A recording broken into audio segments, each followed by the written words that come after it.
Good morning, everybody. It's Friday morning right now, and we're moving into the weekend. I hope you've had a good week and that you find yourself in church on Sunday and have a great time with families, with friends this weekend. We're concluding just the section of the Lord's Prayer in Matthew chapter 6 about forgiveness.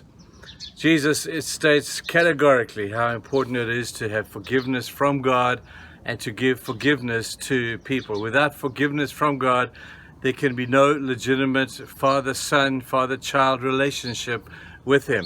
Forgiveness is the key to spiritual wellness and emotional wellness at the same time. And then Jesus goes on and says, help us to forgive others as you have forgiven us. So Jesus, in a sense, sets Himself up as the model of forgiveness.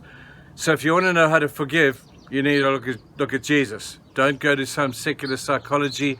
Have a look at Jesus and see how He forgave. Now, we've said so far three things. We said when Jesus forgives, He forgets. That means He writes off all record of wrong. He buries it. He covers it. He never brings it back to recollection and never reminds us of our sinfulness or the sins that He has forgiven. Number one, forgive and forget. It gets tougher than that. The second thing is we never wait for an apology before we actually forgive.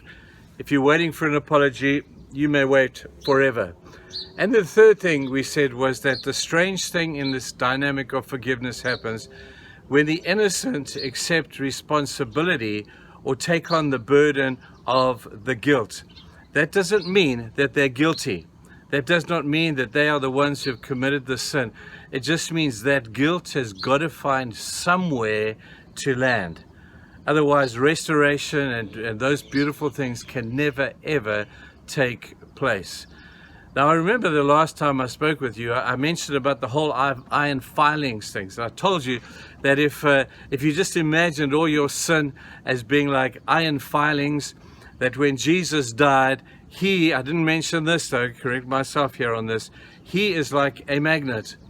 And every sin of every person in the world is attracted to Jesus.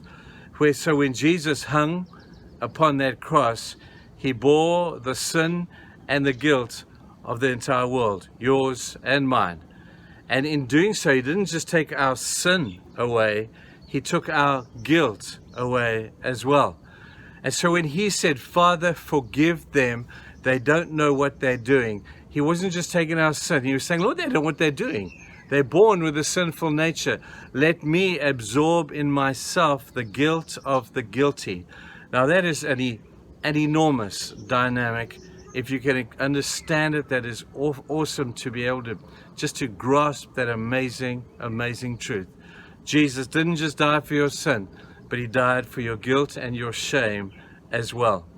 The fourth aspect of this action that we need to have when it comes to forgiveness is probably the toughest aspect completely. That is, at the end, to prove forgiveness, the forgiver has to do something good for that person who he or she has forgiven. You say, come on, Trev, surely not. Surely to forgive is enough. Well, apparently not. When you look at Jesus, He didn't just forgive us and take our sin and our shame and our guilt, but He gave us heaven as well. He took our sin, but He gives us something good as well. If you want a beautiful biblical story, at the end of the book of Genesis is the story of Joseph. His brothers had sinned against him, sold him as a slave, messed up what could have been a beautiful, perfect, little comfortable life, and taken him through slavery and through prison. But when Joseph met with his brothers at the end of his life, he forgave them. Not only did he forgive, but he said, guys, I want you to choose the best land, the best territory in the whole country. I now have the power over you, either to kill you or to bless you. And he chose to bless them with the best land in the entire country. I love the story of Barnabas in the book of Acts. You read of him 3 times. Barnabas was a great example of someone who lived out forgiveness and stood for those who needed to be forgiven. The first time we read of Barnabas was when he stood up for Paul. And Paul was trying to persuade the disciples that he was actually a follower of Jesus. And they were cynical. They were skeptical about this. And Barnabas stepped in and said, I know he is who he says he is. You can forgive him. He's persecuted the church. He's done some miserable things, but you can forgive him. He's the real deal. And then we read a little bit later how Barnabas sold his property. He was a wealthy man, and he gave it all to the poor. And some people will look at the poor and say, well, the reason that they're poor is because they're lazy.